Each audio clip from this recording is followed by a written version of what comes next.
I think it's very difficult to interpret just because the AfD and the Left Party together have a blocking minority in the Bundestag. So it will not be easy to change the constitution.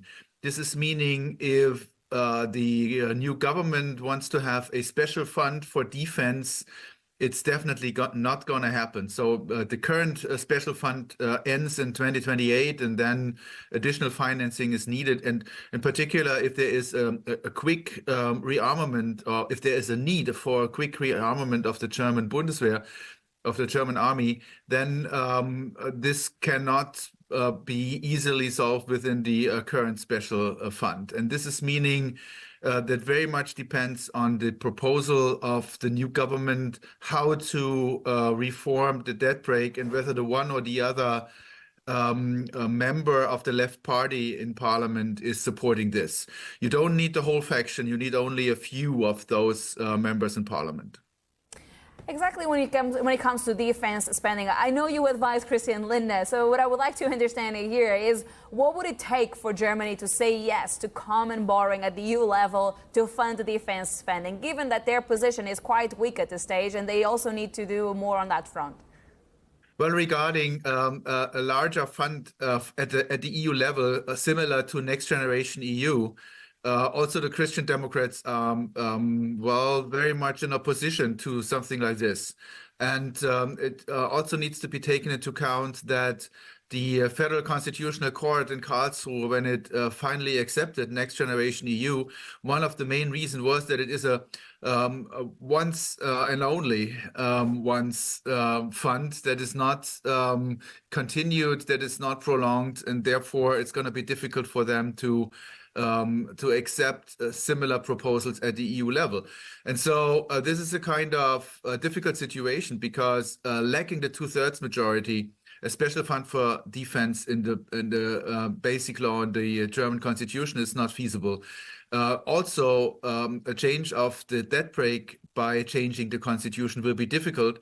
If you certainly need the one or the other member of the left party, and then the CDU/CSU is also in opposition of defense spending at the EU level, and having such a special fund like Next Generation EU, and therefore. I think there is no way left than going through the budget, have cuts on the one or the other end of the current federal budget, and increase defense spending nationally.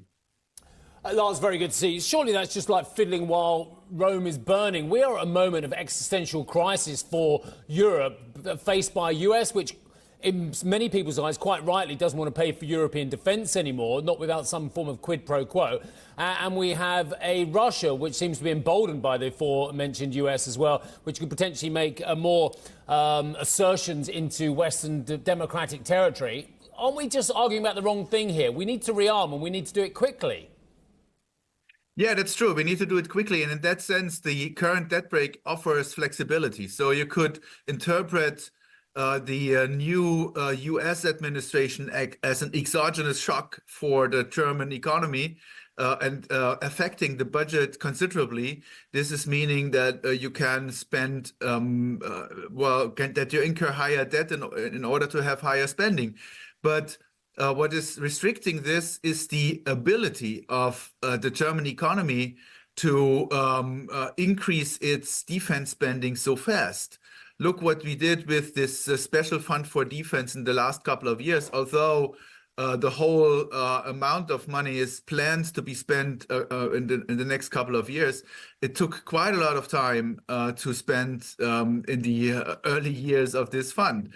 And therefore, I'm not so confident that it is easy to rearm the German army so fast as it actually is needed. And therefore, I would ask for action to create the precondition in the German economy, in the production of arms, in order to be able to use the escape clause of the debt brake.